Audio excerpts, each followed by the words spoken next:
I said in yesterday's video that the Stanley Cup Finals is essentially Jover. It's over, bro. It's over. It's a 3-0 series lead for Florida. Only once in NHL history has a 3-0 comeback been accomplished in the Stanley Cup Finals. And if there's any team that's not going to go out there and do that this year, it seems like it's going to be the Oilers. Now, what I wanted to do in this video, on the eve of Game 4, which will be held tomorrow, was just try to answer the question, what the hell happened to the Edmonton Oilers? Now, we don't need to go over too many fancy graphics, too many stats, too many quotes, but I do have some things here that I wanted to bring up, starting out with this quote from Kris Knoblauch. This was from earlier after the game, and he went out there and said that I think we've shown that we can beat this team. This tweet by Greg Wyszynski has 400,000 views, 200 replies, 200 likes, and 300 retweets and quote tweets. The majority of the replies, unmistakably, are clowning on Knoblauch. Literally, we haven't beaten them yet, but sure, Oilers are 0-5 against the Panthers this season. How exactly have they shown they can beat Florida? And honestly, I can understand the sentiment that Knoblauch is coming from. He's trying to do the Rod Brind'Amour thing, you know, where Brind'Amour said, oh, we got swept, but people are going to look at the series and say, oh, they got swept, but if they actually watched the games, they would know that it wasn't a sweeping caliber series. That Carolina-Florida series from last year was so odd. I'll agree with Rod Brind'Amour there, because all the games were super close and it just happened to be a sweep, but with Kris Knoblauch and the Oilers, this is not the same thing. Like, sure, the Oilers might have won maybe 1 or 2 periods in this series. Game 1, you can say the Oilers were the better team and they played better, and I would agree with that, but they still lost 3-0 at that. Whilst it is true that the Edmonton Oilers might have outplayed the Panthers for certain parts of this series, therefore concluding in Knoblauch's eyes that they do have what it takes to beat the Panthers, hockey is a 60-minute game, man. You can't go out there and dictate entire outcomes or entire verdicts based off of small samples of 5 to 10 minutes. And the funny thing about hockey is that you can do that exact same exercise in the negative direction. You can say that for Game 3 yesterday, the Oilers lost because of that 6-minute span where the Panthers just came alive and said, okay, we're going to score 3. How about you try to beat us then, huh? 3. We're going to dig this hole for you even deeper. How do you like that, Edmonton? Because you're not scoring 3 against us in the final 30 minutes of this hockey game. They scored 2, which was great, but still, they ended up losing. Now, why has it been that they've had such a difficult time scoring goals? Well, I'm going to say it's because of goaltending, and it's because of defense.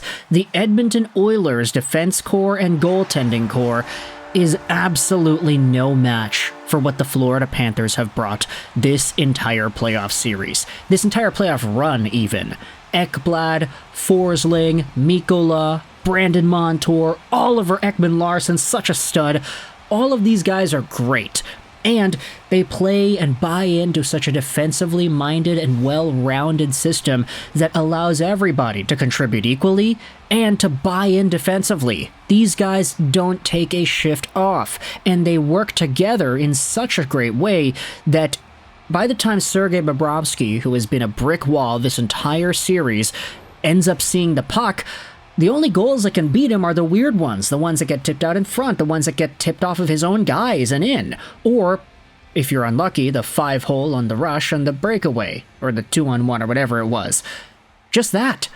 Sergei Bobrovsky has been fantastic because the opportunities that are being thrown towards him are already suffocated a little bit because of that Florida defense. I'm sorry, but Evan Bouchard, Darnell Nurse, CC, Desharnais, Kulak, these guys don't compare.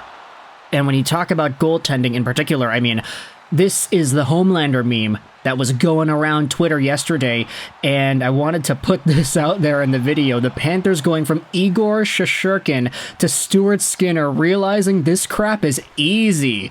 And then it's the Homelander smiling video with the song in the background, the violin from the clip from The Boys. Yeah, no, that's the thing, man.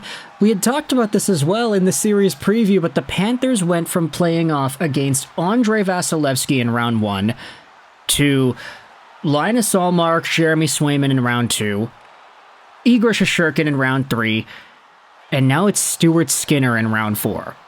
Like, I don't care, you want to talk about the offense and potentially you want to talk about the shutdown, whatever. We don't care about the offense here. We're talking just about the goaltending. Stuart Skinner is by far the worst goaltender that the Panthers have faced all playoff long, and he's playing in front, or behind of, maybe the worst decor? I don't know, you could talk about the Victor Hedmans of the world and the Boston Bruins, the nasty Big Bad Bees and their defense core. The Rangers have a pretty good one, but the Oilers, we'll just say right here, they got this far because they were able to adjust and calibrate to the opposing teams they had played throughout the first 3 rounds, and their top guys carried the load. You can say the Edmonton Oilers didn't necessarily make the Cup Finals because their defense and goaltending was so great. It was okay when it needed to be, but their top guys absolutely showed up. This series, though, they haven't.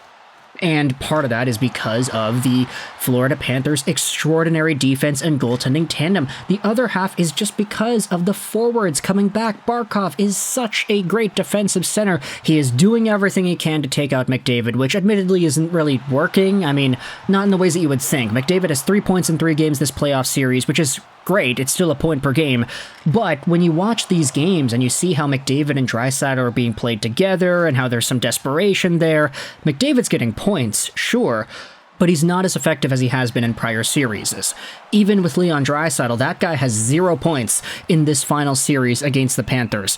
And it's not necessarily because Draisaitl is bad. I'd say his line mates are really letting him down in that respect. But when you're playing Draisaitl with nobody who can put the puck in the back of the net, then it becomes easier for Florida to just clamp down and say, okay, we're just going to get that German dude. Yeah, just tighten up on him, make sure he doesn't get that shot through, keep him out of the 1T spot, and we'll be fine. And when they do end up cracking the Florida Panthers defense, you got Sergei Bobrovsky there to beat too, and it doesn't work because he's so good. Sergei Bobrovsky is playing like the $10 million goaltender that he's paid to be. Crazy how we're saying that right now, because just a few years ago, everybody was talking about potentially buying him out. If Sergei Bobrovsky wins a Stanley Cup, which, let's face it, he will. It's a 3-0 series right now. I'm not gonna even knock on wood or anything. No, the Panthers are gonna win the Cup. Whether it's tomorrow or in 3 or 4 days, who knows? It's gonna happen, though. Bobrovsky's gonna make that contract worth it. Who cares if he's making $10 million till the end of time? The Panthers are getting the Cup, baby. And the Oilers have had no response. They had a small little response in Game 3. Almost came back and tied it. But they couldn't get it done. And now, after a 6-minute stretch where they allowed 3 goals in the second period of Game 3, you could very well say this series is over. Connor Mack, Leon Draisaitl not scoring as many points as you probably hoped they could. This is ultimately what happens when you rely too much on superstar caliber forwards to get you winning rounds. Not the goaltending, not the defense, just the top guys. It's worked for 3 rounds, but now in the 4th one, you've got a team that can match it defensively. And the Panthers are probably the best defensive team in hockey right now. It's been like that for a while now. Let me know your thoughts in the comment section below. What the hell happened to the Edmonton Oilers, and how have the Panthers taken this 3-0 series lead? I hope you enjoyed this video. And bye.